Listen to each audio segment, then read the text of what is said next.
I think it's innate. I think drive, I think entrepreneurial ability is like water. If you imagine a jigsaw of metal objects on the floor and you were to push water in through the doorway, that water will find every route to get around that jigsaw. And it's a bit like the curiosity I think I have and entrepreneurs have to seek out opportunities, solutions and interesting things. Drive is this relentless thing inside of you that is unstoppable to a degree and makes you so focused on what you're doing to the sort of detriment of potentially everything else around you. I believe that you make your own luck, and I believe that if you're driven, you don't leave things to chance. I always expect to be successful. I always expect that we're going to achieve the goal, and that expectation and driving towards that, we must, there's no fail, we must do that. And I remember when we won the Bib Gourmand for W5, we were at the restaurant show, and we won it when we opened Chiswick, and even then I kind of believed that we would get it, and we never won that award before, but I quite sincerely just thought, if we do this and the other, bang, we're going to do it. So I just completely believe in the fact that this, like I say this thing to my guys in the office, and they all think I'm nuts, and I'm like, this company is already a massive company. We're already a global company. It's already happened. We just kind of haven't caught up on the timeline yet. And they like, you're literally on drugs, and I'm like, no, this is how I feel. That's genuinely how I feel. And there's, like, if we stop doing everything we do, then it all disappears, kind of thing. But it's almost like it's a completely foregone conclusion that this will happen. Whatever the obstacles are, you just keep pushing. I am very driven by success. I like helping people to feel and be stronger and more powerful than they ever thought that they could be. I love that. I would like 1 million women to have walked through my door. And I mean, I do men and women. I'm an equal opportunity power giver. But I think if you're going to be a founder, you're going to live and breathe something, you have to be obsessed about it. And I think passion, luckily, touch wood, spreads. But I'll regularly work until 2 o'clock one night a week just to keep on top of the work.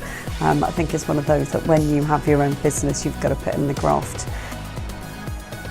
Happiness for me is something more internal, which is about having a peace of mind and being able to connect with those things that you love most in the world, from nature to family and spending quality time with people that you value.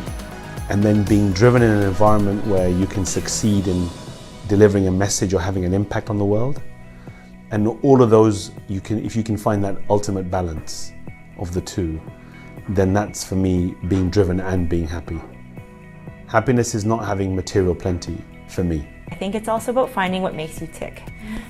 So I think if you find that one thing that you wake up being obsessed about and when you go to sleep you're obsessed about, that's what's going to make you kind of tick. If you're passionate, you truly love what you do, you'll keep going at it, and your body and mind won't let you stop. I think if you're in the startup space, or you're an entrepreneur, or you're helping an entrepreneur, then I think you've got to give up, the regular 9 to 5. I think if you're not driven, you're probably not happy.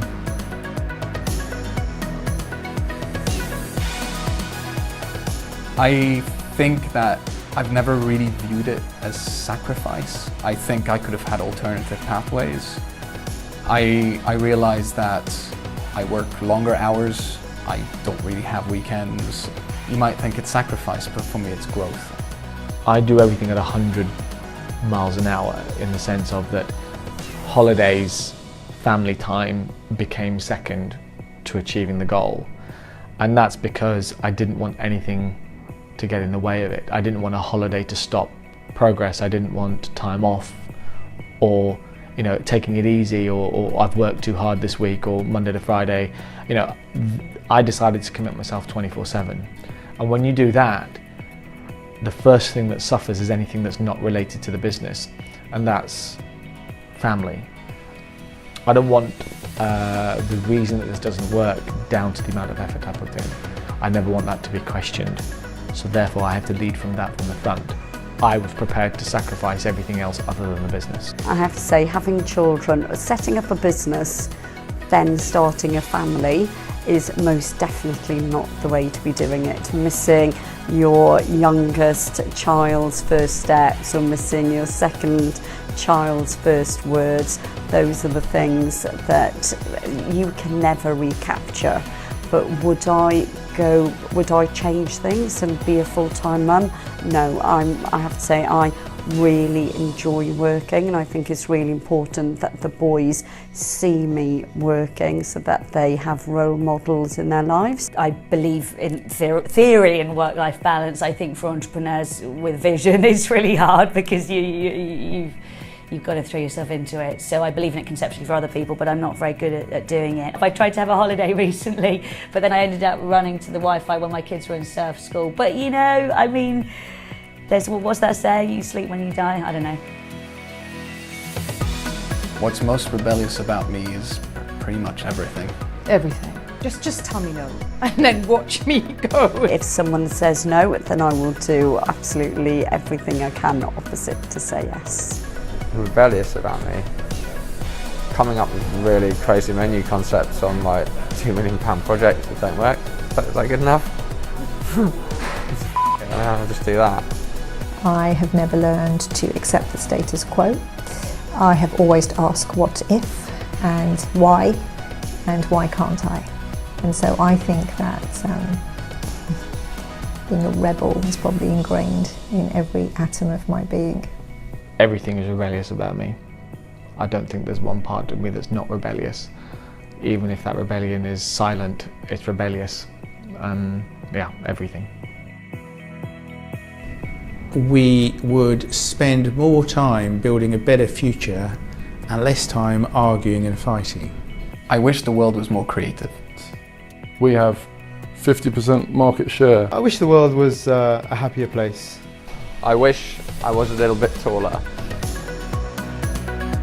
Work harder and love my family even more. Make the world a happier place, one meal at a time. I'm going to take over the world, one bottle at a time, cutting sugar. Change the world.